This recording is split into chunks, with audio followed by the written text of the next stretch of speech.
Momento Saúde e Nutrição na 87,9. Com a nutricionista Carla Andréa Metzner.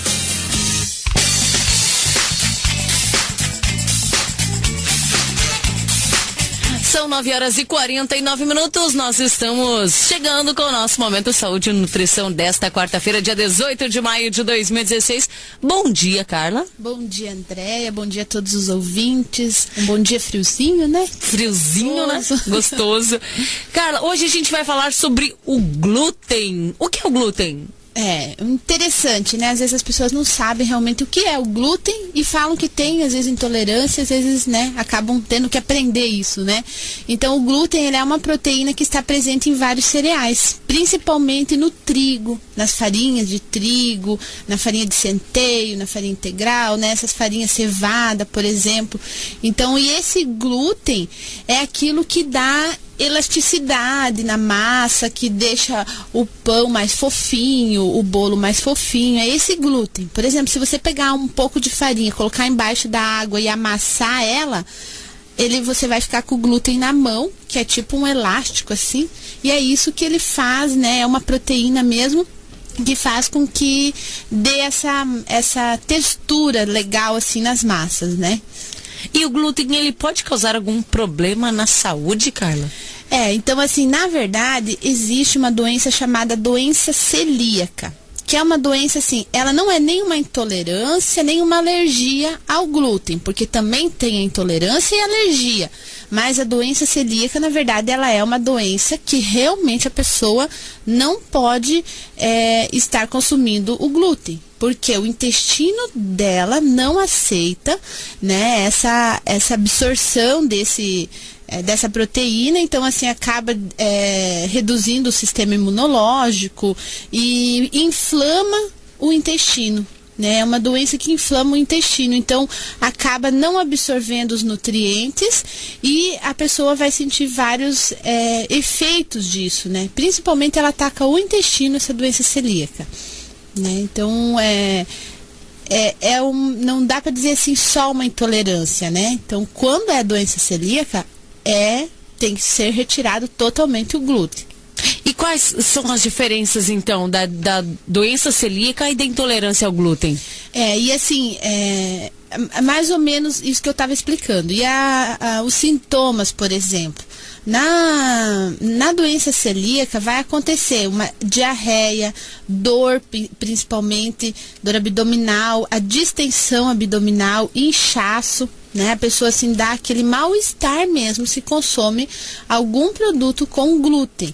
Então, e a intolerância ao glúten, por exemplo, é só uma sensibilidade, que daí assim pode dar só um mal-estar, não chega a dar diarreia, só dá aquela distensão abdominal, é mais leve, na verdade. Então assim, não dá para considerar um celíaco, por exemplo. Então, assim, a pessoa acaba podendo consumir, às vezes, alguns alimentos que têm glúten sem problema. Agora, quem tem a doença celíaca, por exemplo, se prepara alguma coisa em casa, com farinha de trigo normal, daí pega aquela mesma bacia para preparar alguma coisa sem a farinha de trigo, farinha, né, sem glúten, já dá problema. Né? Qualquer tracinhos, qualquer coisinha já complica mesmo. Olha só que interessante. E como que a gente sabe que está com a doença celíaca? Geralmente o interessante é assim, que a pessoa começa a sentir todos esses sintomas, diarreia frequentes, né? Então acaba indo ao médico, ou até quando a pessoa vai ao nutricionista. Por exemplo, chega lá comigo, a gente começa a investigar, né? Qual que é o produto que está causando isso? Então a gente vai começar tirando, né? A gente vai tirando o glúten ou vai tirar o leite e acaba descobrindo do que é. Mas também tem os exames de sangue, que são exames de anticorpos, né, que é feito no laboratório, a gente solicita, né, o médico pode solicitar, eu como nutricionista posso solicitar, e a gente descobre exatamente se a pessoa tem intolerância ou tem a doença celíaca, né, do glúten, a lactose também é dessa forma, também tem os exames específicos que a pessoa já descobre, né, não fica ali tentando descobrir o que é. Mas geralmente, se tem esses sintomas, a gente já consegue detectar do que é, só tirando do cardápio mesmo. Olha só que interessante, quase sempre quem tem essa intolerância ao glúten tem a intolerância à lactose? Ou não? Não, nem sempre. É porque são diferentes, né? Porque assim, a lactose, às vezes a pessoa não tem a enzima lactase no estômago que faz essa digestão da lactose. Então é assim, coisas diferentes, na verdade. Mas pode ter os dois, sim. E tirando o glúten do cardápio, é mais saudável e a gente pode emagrecer?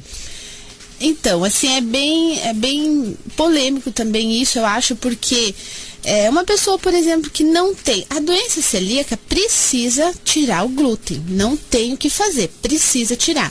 Mas, por exemplo, assim, quem não tem nada disso, só quer tirar, por exemplo, para emagrecer. Claro que a pessoa vai emagrecer. Por quê? Está tirando os alimentos que têm mais carboidratos, que é o pão, que é o macarrão, né? Bolo, por exemplo, doces. Então, tudo isso tem glúten. A pessoa tirando esses alimentos, ou diminuindo o consumo, ou consumindo os alimentos que não tem o glúten, ele já se torna menos calórico. Por isso que as pessoas emagrecem. Olha só que interessante. Mas não significa, por exemplo, que eu preciso tirar o glúten para emagrecer.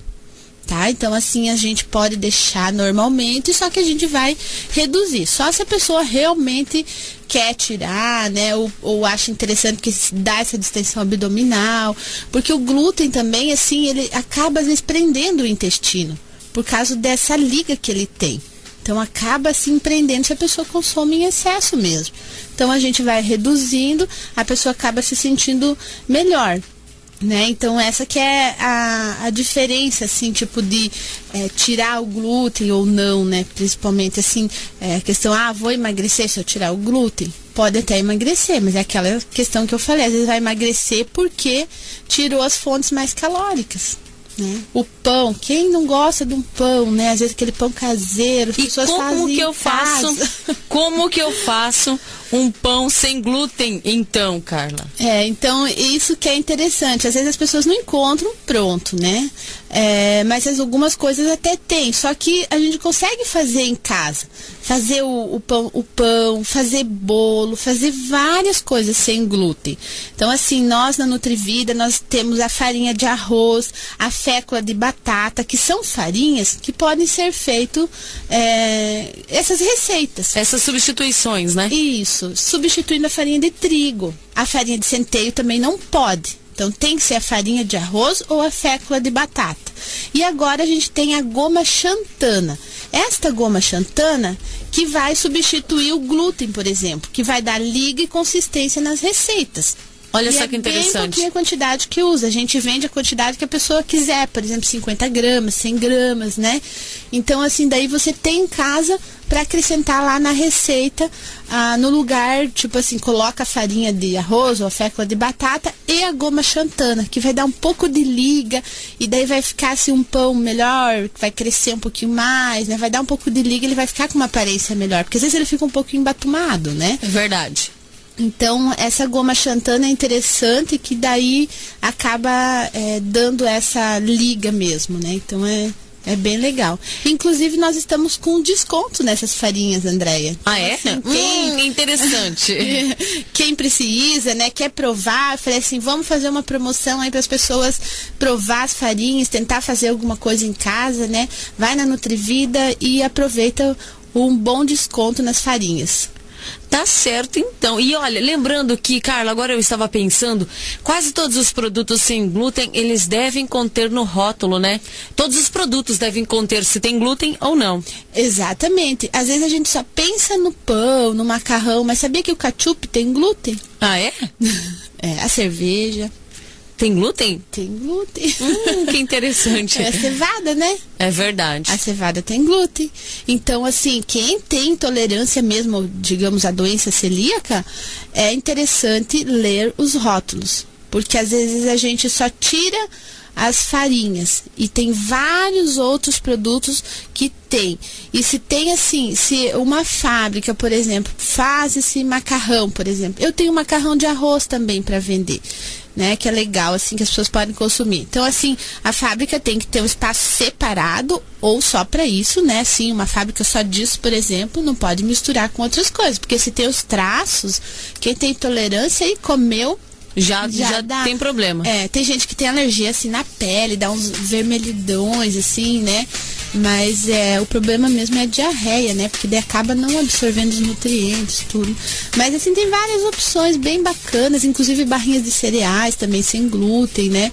Então isso tudo encontra na Nutrivida, ou venha lá, tire suas dúvidas com a nutricionista, né, comigo, e vem assim, tipo, conhecer esses produtos. Às vezes se não conhece ou tá com esse problema, a gente consegue substituir e fazer uma alimentação legal e saudável, sem passar fome, né? Então isso que é importante. Com certeza.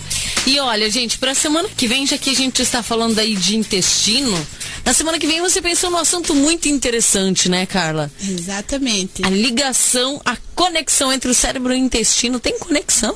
Tem tudo a ver, né? Se a Olha gente só que pudesse mostrar interessante. uma figurinha aqui, mas eu acho que vamos pedir pra colocar no site, né? Para as pessoas olhar, depois ouvir, né? A nossa entrevista e depois... olhar. Mas assim, o desenho do nosso cérebro é igualzinho ao nosso intestino. Então, tudo que... Pode haver uma conexão muito interessante. Na semana que vem. Vamos conversar sobre isso. Olha, gente, então na semana que vem aqui no nosso Momento Saúde e Nutrição. Muito obrigado, Carla, pela sua participação. Um bom dia e lembrando que pode ligar na Nutrivida no 3268-3131. Um bom dia, Andréia.